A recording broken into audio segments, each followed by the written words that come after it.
Kayo po ba mga bossing ko ay isa sa mga negosyante or kaya po ay mananaya? At nais nyo po mga bossing ko na magwagi na limpak-limpak na salapi at magkaroon kayo lagi ng malaking benta. Or kaya po kung kayo po ay may trabaho, kayo po ay makaisip pa ng iba pang sa sideline na magiging dahilan kung bakit madadagdagan pa ang inyong kita at hindi kayo lagi namumblema tungkol sa usapin ng pera. Ako po ay may share po sa inyo po mga bossing, mainam na dalhin nyo po ito kahit saan kayo magtungo. Or kaya po pag kayo tutulog na, ilagay nyo po ito sa ilalim ng inyong pong unan. Ito po ang kapangyarihan mga bossing ko ng ating asin at ganoon din ang dahon ng laurel. Dito po tayo nagsimula mga bossing at ito po ay napaka-generous na magbigay ng tulong. Dati-dati ang hinihingi ko lamang po ay kokonti pero labis-labis naman po ang pinagkaloob. Kaya ako po ay minumungkahi ko po sa inyo po mga bossing ko basta't kayo po ay may positibong pananaw sa buhay. Kayo po ay alam nyo na hindi laging ganyan ang takbo ng inyong pamumuhay tapos kayo po ay napakasipag na tao, madiskarte. Hindi kayo nakakalimot magdasal. Sabayan nyo rin po ng ganito. Ewan ko lamang po mga bossing ko kung kayo po ay mamublema pa tungkol sa usapin ng pera. Iaadya ka naman ito kung saan lagi kayo suswertihin. Proven po ito na napakaswerte. Ganito lamang po inyo pong gagawin. Kumuha po kayo ng asin. Ang asin mga bossing ko ay subok na nagtataboy ng mga kamalasan. At ito pong asin ay isa sa mga subok na mabisang proteksyon sa mga kamalasan. At ito pong asin ay subok na nagtatawag po ito ng swerte. Ito po ay swerte sa pangkalahatan, swerte sa pera, swerte sa kabuhayan, swerte sa buhay pag-ibig, swerte po ito sa buong pamilya para malayo ka rin sa anumang kapahamakan at hindi ka magkaroon ng karamdam at magkaroon ka ng mahabang buhay.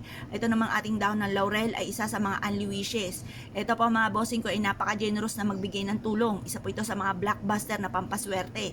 Ngayon po mga bossing, pagsabay niyo po itong dalawang ito po ay makakatulong upang sa ganon, makamit lahat ang mga pangarap sa buhay. Proven po ito mga bossing. Ngayon po, mag-wish ka na po ng mula sa inyong pong puso. Halimbawa, magkaroon ako ng sarili ko negosyo na dito na ako yayaman. Direct to the point ang pag-wish, walang gamit na sana. At pagkatapos sabihin niyo po kung kayo may karamdaman, gagaling na ako sa aking karamdaman at magkakaroon ako ng napakahabang buhay. Maliligtas ako saan man ako tutungo at makakamit ko lahat ang mga pangarap ko sa aking pong buhay.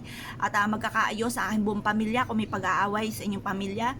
Magkakaayos ang buong pamilya, magiging masaya ang lahat. Pagkatapos po nito mga bossing ko, ibilad nyo ito sa sinag ng araw hanggang alas 8 ng umaga.